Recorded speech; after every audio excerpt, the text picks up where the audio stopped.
نواب اکبر بگٹی جولائی 1927 کو ضلع بارکھان کے علاقے حاجی کوٹ میں پیدا ہوئے۔ ابتدائی تعلیم 4-5 سال کی عمر میں ڈیرہ ٹاؤن سے شروع ہوئی۔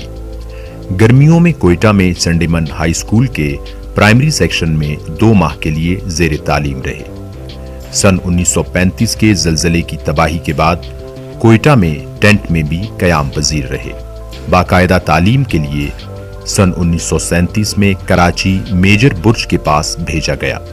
نواب غوث بخش رئیسانی پہلے سے وہاں موجود تھے۔ نواب بگٹی اور ان کے بھائی میر احمد نواز گرامر اسکول سے کلاس فیلوز تھے۔ شہید نواب بگٹی کے بقول یہ ان کے سنہرے دن تھے۔ نواب صاحب کا رجحان کرکٹ کی طرف تھا، کبھی کبھار فٹ بال بھی کھیلتے تھے۔ بگی میں بیٹھ کر اسکول جاتے تھے۔ صبح جلدی اٹھنا ہوتا تھا۔ کھانے پینے کے مغربی آداب سکھائے جاتے تھے۔ سن 1939 میں والد کے انتقال کے بعد بطور سردار دستار بندی ہوئی۔ سن 1940 میں واپس چیفز ایچسن کالج لاہور سے تعلیم کا سلسلہ دوبارہ شروع کیا۔ چھٹیوں میں ڈیرہ بگٹی کے بجائے علامہ آئی قاضی کے پاس کراچی آتے تھے۔ سن 1944 تک چیفز کالج میں داخل رہے، جہاں پر نواب خیر بخش مری سے بطور اسکول فیلو ان کی ملاقات ہوئی۔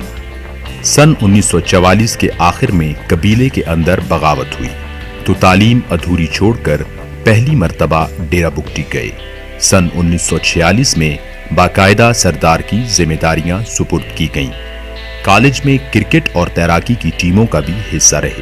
پولو اور تیراکی کی ٹیموں کا کیپٹان بھی رہے۔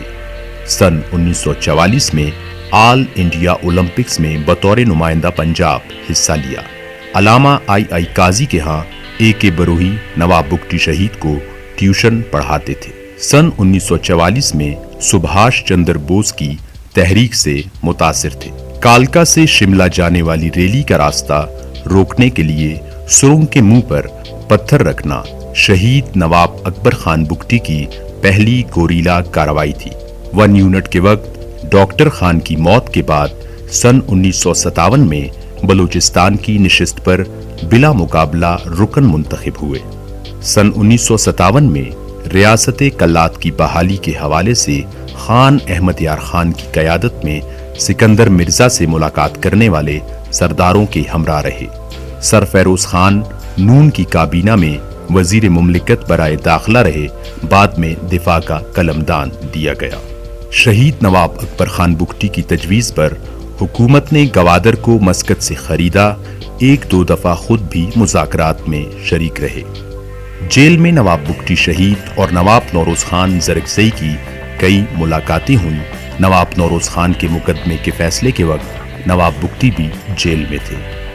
نواب بگٹی شہید کے بقول اگر وہ زندگی میں کسی شخص کی بہادری سے متاثر ہوئے تو وہ بس نواب نوروز خان ہی تھے۔ جیل سے رہائی کے بعد سردار عطا اللہ اور میر غوث بخش بزنجو سے نواب بگٹی کے میل ملاپ ہوئے۔ نواب خیر بخش مری سے ان کی ملاقات لاہور میں ہوئی۔ سن 1968 میں دوبارہ گرفتار کیا گیا۔ جیل میں 29 دن طویل بھوک ہڑتال کی۔ 30ویں روز زبردستی ناک میں ٹیوب ڈال کر خوراک دی گئی۔ سن 1970 میں ذوالفقار بھٹو نے نواب بگٹی کو پیپلز پارٹی میں شمولیت کی دعوت دی تھی، لیکن انہوں نے شامل ہونے سے معذرت کی۔ ذوالفقار بھٹو کے ہمراہ روس کا دورہ بھی کیا۔ سن 1971 میں شیخ مجیب سے ڈھاکہ میں ملاقات کی اور 15 فروری سن 1973 کو گورنر بلوچستان بنے۔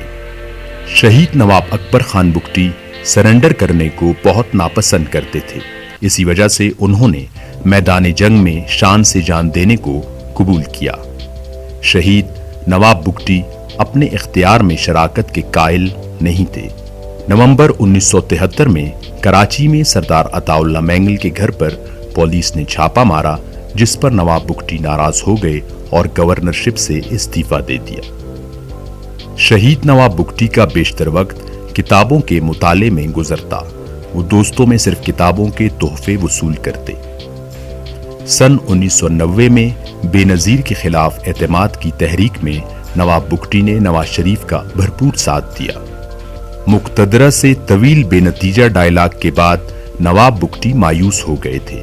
انہوں نے سن 1999 کے بعد ڈیرہ بگٹی سے نکلنا چھوڑ دیا تھا۔ وہ بلوچ قوم میں امر ہونا چاہتے تھے۔ جنوری 2005 میں سوئی میں ڈاکٹر شازیہ خالد کے ساتھ ریپ کے واقعے کے بعد نواب بگٹی شہید کا رد عمل سخت ہو گیا۔ 17 مارچ 2005 کو حکومت نے انتہائی کارروائی کی۔ ڈیرہ بگٹی ٹاؤن میں بھرپور طاقت کا استعمال کیا گیا۔ مارچ 2005 میں دوبارہ مذاکرات کے لیے اقدامات کا آغاز کیا گیا۔ بعد میں نواب بگٹی نے پہاڑوں کو مسکن بنانے کا فیصلہ کیا۔ نواب شہید پہاڑوں میں قیام کے دوران بھی میڈیا اور اخبار نویسوں سے سیٹلائٹ فون کے ذریعے رابطے جاری رکھتے تھے۔ جولائی میں ہونے والے حملے کے بعد نواب بگٹی نے اپنا ٹھکانہ تبدیل کر دیا۔ 24 اگست 2006 کو حکومت نے نام نہاد جرگے کا انعقاد کیا، جس نے نواب بگٹی کو قبیلے کا مجرم قرار دے کر سرداری سے معزول کیا۔ 25 اگست کو شدید جھڑپوں کا آغاز ہوا، جس کے بعد علی بگٹی اور برامداغ بگٹی کو محفوظ مقام کی طرف بھیج دیا گیا۔ 26 اگست کو آخری معرکہ ہوا، جس میں وہ ہمیشہ کے لیے تاریخ میں امر ہو گئے۔ نواب بگٹی شہید ہمیشہ بلوچ ہیرو بالاچ گورگیج کی رودات سناتے تھے، جس میں پہلے بلوچ اپنے مد مقابل کی جان لیتا ہے اور پھر جنگ کے دوران جان کی بازی ہار جاتا ہے۔